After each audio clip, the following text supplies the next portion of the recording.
Punjab national bank द्वारा परिचालित कटक जिला बांकी थाना अंतर्गत बारा पंचायत कार्यालय रे थिबा आम बैंक सेवारू विलंबित राति रे चोरी होईछि, जहाँकि दुर्वृत्त माने ताला भांगी लक्षाधिक टंकार आनुषंगिक सामग्री सहित किछि नगद टंका लुटि नेइछन्ति।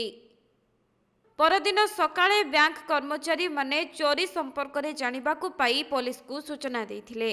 आउ खबर पाई घटनास्थल रे पहुंची साइंटिफिक टीम एवं बांकी पुलिस।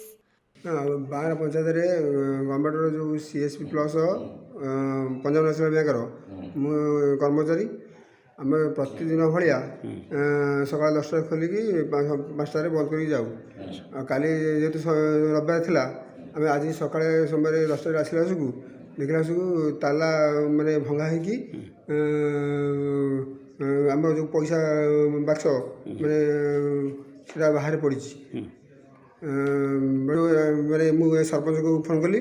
सरपंच मैंने बाकी थाना को फोन कले। आम भितर को जाइलु सार आसला देखला आसकू मोर 2टा लैपटॉप ना पैसा ड्रे 1500-2000 टଙ୍କା था सी ना आ सीसीटीवी हार्ड डिस्क भांगिकी सब भांगी नहीं आम तदारख कले सार आसती देखिले मैंने आम जो थाना आसती इनक्वारी कर इनक्वारी कले जना पड़ो आउ कौन जाइए आलमारी 2-3टा आलमारी भांगी भांगिकी जना पड़ो कौन।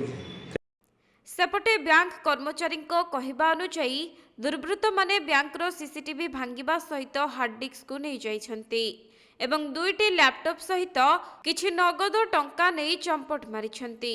अपरपटे कैश बॉक्स रो लकर न फिटिबारु ताकु बाहरे फोपाड़ी दे दुर्वृत्त माने चली जाइथिबा कहा जाउछि। गतकाली राति रे जो बारा पंचायत कैंपस भितर कॉमन सर्विस पॉइंट जो अच्छी पंजाब नेशनल बैंक रो कि दिन है चलती तार मान बंद कलापर ऑफिस बंद कर गलापर तार जो ग्रिल की भांगी किसी दुर्वृत्त भांगिकी राति पशिकी तार कैश बॉक्स पदार फोपाड़ दे खोली पार ना से इंटैक्ट अच्छी आउ लैपटॉप 2टा सेट नहीं जाती आ सब जिन गुड़ा खेलामेला कर सब रूम गुड़ा खोला था। आज से सका 10टा बेले खबर पाई आमको जनइले आम आसिक तदंत करुचु।